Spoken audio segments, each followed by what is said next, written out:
videonya kan udah kita lihat tadi, kegiatan sosialmu. Hal yang juga aku harus minta maaf. Aku tidak membayangkan bahwa kamu punya kegiatan sosial sebanyak itu, ya, sebesar itu. Dan aku baru dengar juga bahwa orang tuamu mengajarkan nilai-nilai sosial ini dari sejak kamu kecil. Kapan orang tua memperkenalkan kamu bahwa berbagi itu dalam kehidupan kita punya arti yang besar sekali? Kapan itu persisnya? Kalau dari sepanjang hidup aku ya dari kecil, I don't even remember anymore, mungkin umur 2 atau 3 tahun, aku udah melihat sebagaimananya mama aku memiliki empati yang tinggi. Kalau ada orang yang dalam kesulitan, aku melihat dia membantunya mungkin dengan cara berdonasi atau, you know, she always tried to help. Jadi dengan melihat behavior mamaku itu udah menjadi example buat diri aku, oh, that's what I have to do jika aku bisa. Tapi kira-kira saat aku berusia 10 tahun, mamaku mendirikan sebuah yayasan namanya Sukarseno Peduli. Itu nama siapa? Nama kakek aku. Kakek. Kenapa namanya Sukarseno Peduli? Karena kakekku dulu meninggal kecelakaan pesawat di usia yang masih sangat muda. Sukarseno Peduli ini adalah sebuah foundation atau yayasan yang bergerak dalam bidang pendidikan, di mana kita membangun kembali sekolah-sekolah hancur di daerah Bogor. Dan waktu itu mama aku sedang jalan-jalan keluar kompleks dan dia terbuka hatinya saat melihat, wow, kita kompleksnya sangat nyaman, sangat indah. Tapi keluar kompleks sedikit aja di kaki Gunung Salak, banyak sekali sekolah yang dalam kondisi buruk. Atapnya mau runtuh, anak-anak belajar di lantai. Kurikulum dari tahun 80-an, padahal ini dari udah hampir tahun 2010 gitu. It's crazy. Akhirnya kita dirikan yayasannya dan sejak tahun 2006 sudah mendirikan 10 SD dan kita akhirnya membangun 1 SMP juga. Kenapa? Karena dulu banyak sekali anak-anak tidak lanjut sekolah setelah SD karena tidak memiliki biaya untuk ke desa sebelah atau kota sebelah, dan akhirnya mereka memilih untuk stop sekolah. Ada anak perempuan yang akhirnya menikah padahal mereka masih usia anak-anak, which is illegal. Child marriage is illegal, ya. Dan basically mereka tidak bisa memenuhi potensi mereka karena tidak tahu bahwa ada pilihan di luar sana. Akhirnya kita membangun SMP dan sekarang dengan adanya SDS di kaki Gunung Salak dan SMP itu kita memiliki scholarship program di mana murid-murid terbaik dari SMP bisa melanjutkan ke SMA, setelah itu kuliah, dan salah satu success stories terbesar kita adalah anak lulusan SD kita akhirnya bersekolah di UI untuk S1. So it's possible. Terakhir, Yes. isu yang kita bahas, bahwa aku tidak terlalu suka ya. Ini bukan salah benar ya. Kebetulan aku tidak terlalu suka nonton video-video atau berita-berita entertainment ya. Karena tadi isinya kan gosip, macam-macam. Ada waktunya sebagai manusia aku pengen tahu juga sesuatu yang aneh-aneh itu. Tapi kadang-kadang aku rasa buang-buang waktu ya. Yeah. Dan itu menurunkan apa ya, perasaanku bahwa bangsa ini akan tumbuh dan berkembang. Tapi aku tidak menghakimi. Masing-masing orang dengan jalan hidupnya, masing-masing orang dengan cara hidupnya. Tapi aku coba memperhatikan kamu. Gara-gara video itu aku bilang, Cinta Laura ini siapa ya? Selain urusan gaya bahasamu dulu yang membuat kamu dibully. Nah, aku lihat kamu juga tidak menunjukkan kehidupan yang glamor seperti itu. Kamu biasa-biasa aja. Itu by design atau memang itulah hidupmu yang sebenarnya? I think it's who I am. Aku dikaruniai didikan oleh orang tua aku dan cara berpikir di mana aku tahu nilai diri aku itu tidak didikte oleh apa yang aku kenakan atau apa yang aku miliki. Aku sangat percaya diri dengan diri aku sendiri di luar hal-hal material. Jadi aku tahu bahwa aku dengan cara berpikir aku, dengan kepribadian yang aku miliki itu cukup. Dan kalau ada orang di luar sana yang tidak nyaman dengan aku karena merasa mungkin hidup aku kurang glamorous atau yang aku miliki kurang memenuhi standar yang mereka miliki, itu bukan masalah aku. Dan buat aku itu adalah indikasi jelas bahwa memang kita tidak cocok ada dalam hidup satu sama lain. But again, I'm very lucky because of my parents. Saat aku masih kecil banget dulu, mungkin umur 3 tahun lagi-lagi, Kalau misalnya ada pengemis di luar kaca mobil, mama aku sering ngomong, tuh Cinta, look how blessed you are. Buat orang itu 5.000 rupiah aja bisa untuk makan seharian. Kamu dengan gaya hidup kamu menghabiskan jauh lebih banyak uang daripada itu. Dan apakah menurut kamu bisa nggak survive dengan uang 5.000 atau 10.000? And she always put things into perspective for me, ya. Dan sama seperti papa aku, misalnya aku beli laptop, misalnya laptop harganya 10 juta. Papa aku juga akan bilang, bayangin kamu bisa ngegaji berapa orang, atau bayangin kamu bisa beli apa dengan 10 juta.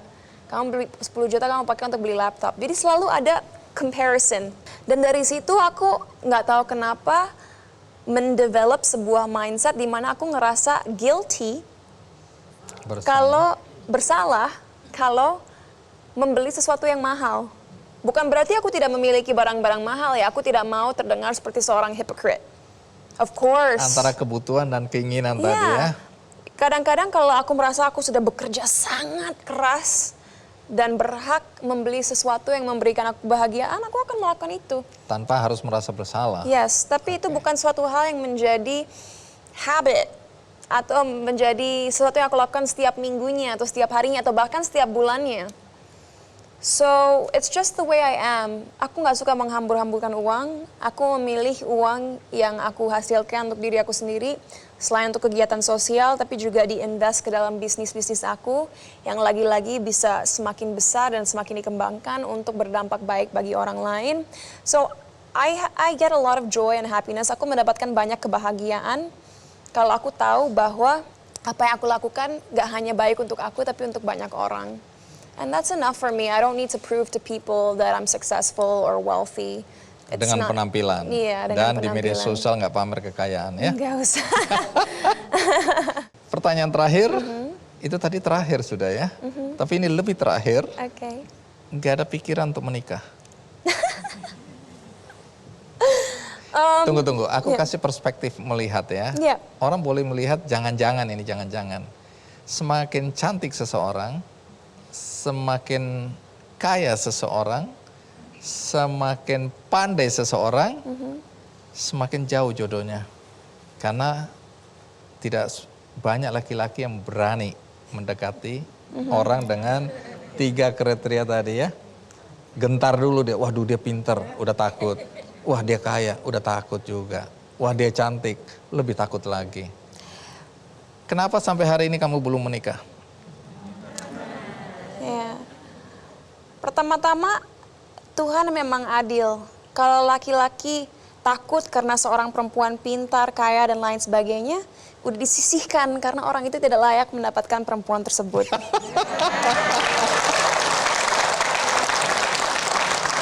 Right? So thank you God, you're so fair. Udah disortir. Oke, dan aku memilih untuk belum berkeluarga karena satu, aku sangat menikmati karir aku. Dan kedua, aku percaya seseorang itu menikah tujuannya bukan untuk akhirnya bercerai. Banyak sekali anak muda saking merasa pressure dari masyarakat, dari keluarga, dari teman-teman untuk menikah. Akhirnya mereka terburu-buru memilih partner hidup yang ternyata mereka tidak kenal seutuhnya. Dan akhirnya 2 hal, tidak hidup bahagia atau bercerai. Dan bukan itu yang aku inginkan untuk hidup aku sendiri. Suatu saat nanti, saat aku menemukan orang yang tepat, aku ingin tahu betul bahwa aku sudah melakukan yang terbaik untuk mengenal orang-orang tersebut dan merasa bahwa ya, aku bisa hidup selamanya dengan orang ini dan memiliki pernikahan yang sehat, pernikahan yang seharmonis mungkin. Karena ya, no marriage is perfect ya.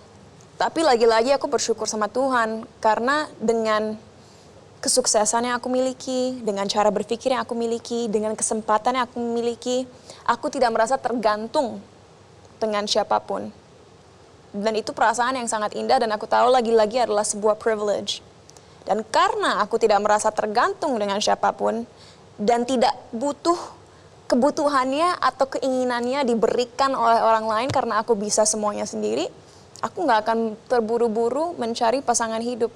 Karena saat hari itu datang, I hope, aku harap, orang itu adalah orang yang tepat yang dapat bersama aku membangun sebuah partnership di mana kita terus berdua berkembang dan maju bersama-sama. Terima kasih, kita berikan aplaus untuk Cinta Laura. Nah, aku juga mau berbagi kebaikan dengan berbagi buku. Buku keren ini, kalau Anda inginkan, Anda punya kesempatan untuk mendapatkannya. Caranya ikuti kuis di Facebook, Instagram, maupun di Twitter, Kick Andy Show. Dan bagi Anda yang tadi menonton acara ini dari tengah-tengah, tidak dari awal, jangan juga khawatir karena ini ditayang ulang di metrotvnews.com. Juga ada cuplikannya di YouTube Kick Andy Show. Dan bagi Anda yang ingin berbuat baik, tapi tidak tahu caranya, tidak tahu kepada siapa Anda ingin berbuat baik, maka ada cara yang mudah, yaitu tinggal klik benihbaik.com.